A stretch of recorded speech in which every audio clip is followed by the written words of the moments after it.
Organic chemistry എങ്ങനെ പഠിക്കണം എന്നുള്ളത്. ഓർഗാനിക് കെമിസ്ട്രീൻ്റെ കേസിൽ എനിക്ക് തോന്നുന്നു കെമിസ്ട്രിയുടെ കേസിൽ ഏറ്റവും കൂടുതൽ ക്ലാസ്സസിൻ്റെയും ഫാക്കൽറ്റീസിൻ്റെയും ഒക്കെ ഒരു ആവശ്യം വരുന്നത് ഓർഗാനിക് കെമിസ്ട്രിയിലാണ്. അപ്പോൾ ഓർഗാനിക് കെമിസ്ട്രി പഠിക്കാൻ വേണ്ടിയിട്ട് നിങ്ങൾ ചെയ്യേണ്ടത് ആദ്യം ക്ലാസ്സസ് നല്ലോണം യൂട്ടിലൈസ് ചെയ്യുക. കാരണം ഞാനൊക്കെ പറയുകയാണെങ്കിൽ +1 +2 ഓർഗാനിക് കെമിസ്ട്രി ചാപ്റ്റേഴ്സ് പഠിക്കുമ്പം എനിക്ക് ഭയങ്കര ബുദ്ധിമുട്ടായിരുന്നു. കാരണം അന്ന് എനിക്ക് ആ ചാപ്റ്റർ എടുത്ത അധ്യാപകർ പഠിപ്പിച്ചെന്ന ആ ഒരു റിയാക്ഷൻ മെക്കാനിസം കാര്യങ്ങളൊന്നും എനിക്ക് അത്ര ക്ലിയർ ആയിരുന്നില്ല. അതുകൊണ്ട് തന്നെ ഞാൻ എത്രത്തോളം NCERT വായിക്കാൻ നോക്കിയാലും ക്വസ്റ്റ്യൻസ് ചെയ്യാൻ നോക്കിയാലും എനിക്ക് എപ്പോഴും ഡൗട്ട്സ് ആയിരുന്നു. എന്നാൽ ഞാൻ റിപ്പീറ്റ് ചെയ്യാൻ പോയ സമയത്ത് ഇതേ പ്രശ്നം ആദ്യത്തെ സമയത്ത് ഉണ്ടായിരുന്നു. എനിക്ക് ഈ ഓർഗാനിക് കെമിസ്ട്രിയിലെ ക്വസ്റ്റ്യൻസ് ഒക്കെ ചെയ്യുമ്പോൾ ഭയങ്കര ബുദ്ധിമുട്ടായിരുന്നു. പക്ഷെ എൻ്റെ ഫ്രണ്ട്സിൻ്റെ അടുത്തൊക്കെ ചോദിക്കുമ്പോൾ പലർക്കും ഭയങ്കര ഇഷ്ടമുള്ള ടൈപ്സ് ഓഫ് ചാപ്റ്റേഴ്സ് ആയിരുന്നു ഓർഗാനിക് കെമിസ്ട്രി. അപ്പോൾ ഓർഗാനിക് കെമിസ്ട്രി ടാക്കിൾ ചെയ്യാൻ ഞാൻ കുറച്ച് ഐഡിയാസ് പറഞ്ഞുതരാം.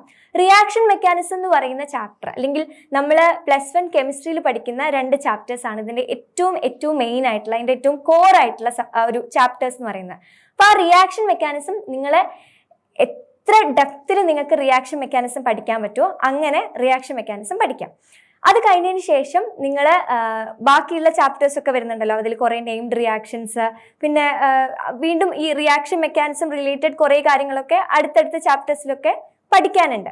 അപ്പോൾ ക്ലാസ്സസ് ഒക്കെ കഴിഞ്ഞതിന് ശേഷം നിങ്ങൾ NCERT ടെക്സ്റ്റ് ബുക്കിൽ ഈ ഓർഗാനിക് കെമിസ്ട്രിയുടെ ചാപ്റ്റേഴ്സ് നല്ല ഡെപ്തിൽ വായിക്കുക, ഇൻടെക്സ്റ്റ് ക്വസ്റ്റ്യൻസ് ഒക്കെ നല്ലോണം ചെയ്യുക. എന്നിട്ട് ഞാൻ നേരത്തെ പറഞ്ഞതുപോലെ ഒരുപാട് ക്വസ്റ്റ്യൻസ് പ്രാക്ടീസ് ചെയ്യാം. ഇനി ഓർഗാനിക് കെമിസ്ട്രിയിൽ നിങ്ങൾക്ക് യൂസ് ചെയ്യാൻ പറ്റുന്ന കുറച്ച് ടിപ്സ് പറഞ്ഞുതരാം. ഓർഗാനിക് കെമിസ്ട്രിയിൽ നിങ്ങൾക്ക് പഠിക്കാനുള്ള എല്ലാ നെയിംഡ് റിയാക്ഷൻസും നിങ്ങൾ 1-2 A4 ഷീറ്റ്സിൽ എഴുതി വെക്കുക. എനിക്ക് തോന്നുന്നു ഞങ്ങൾ പഠിക്കുന്ന സമയത്ത് 90 സംതിങ് നെയിംഡ് റിയാക്ഷൻസ് ടോട്ടൽ ഉണ്ടായിരുന്നു NCERTയിലുള്ളത്. പക്ഷേ ഇപ്പം കുറേ ചാപ്റ്റേഴ്സൊക്കെ കട്ട് ചെയ്തു. ഇപ്പം ബാക്കി എത്ര ഉണ്ടെന്ന് എനിക്കറിയില്ല.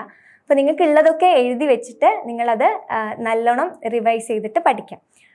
പിന്നെ ബേസിക്കലി ഒരുപാട് ക്വസ്റ്റ്യൻസ് ചെയ്യുക, റിയാക്ഷൻ മെക്കാനിസം, തറോക്ക് ഇങ്ങനെയൊക്കെ ആണെങ്കിൽ തന്നെ ഓർഗാനിക് കെമിസ്ട്രി സെറ്റ് ആയിക്കോളും. പിന്നെ ഇൻടെക്സിലുള്ളതും അതുപോലെ തന്നെ ഓരോ ചാപ്റ്ററും കഴിഞ്ഞിട്ടുള്ള NCERT എക്സസൈസസ് ഒക്കെ ഓർഗാനിക് കെമിസ്ട്രിയുടെ കേസിൽ നിങ്ങൾ ചെയ്യാൻ നോക്കുക.